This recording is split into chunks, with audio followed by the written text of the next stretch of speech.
Hello everyone, today we're going to talk about something that is pretty important, and it's definitely kind of ironic that this is actually on a video.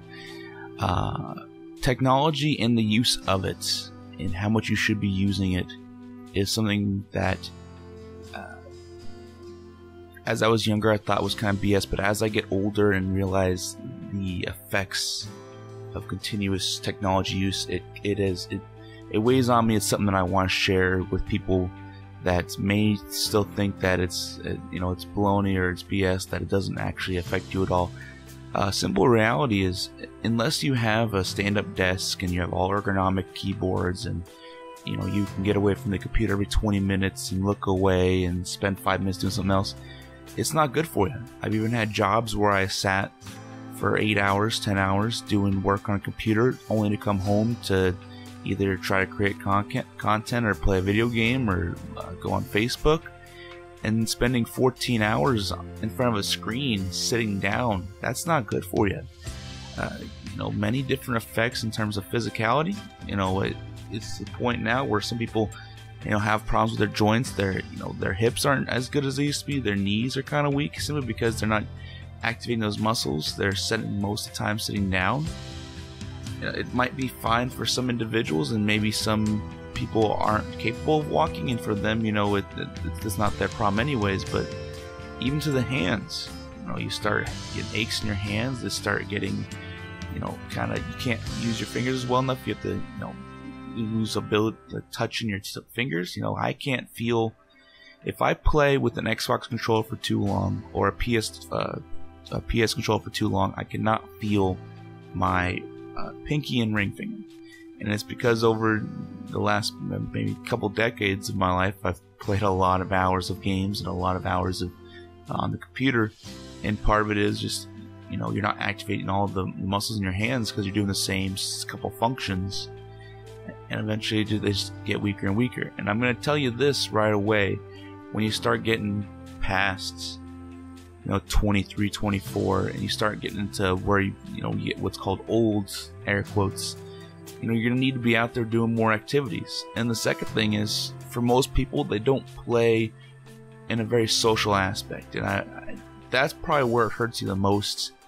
You lose a lot of communication skills. You lose a lot of your social ability to get out there and talk to people. And for some, that's okay. They don't want to be out there anyways. They're introverts.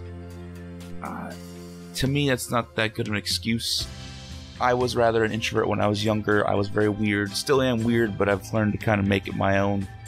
But you need to get out there and talk to people. We're social animals, and a big part of why some people are depressed or some people are having tough situations is because of the fact that they aren't out there talking to people and being happy. If you don't have anyone around you that's making you happy, that's just kind of you gotta find new people. And that's kind of another conversation about who your friends are, and the fact that you are the 5 people you hang out with or interact with the most. That's something that you need, but we'll probably touch on another conversation. But it is a huge reality.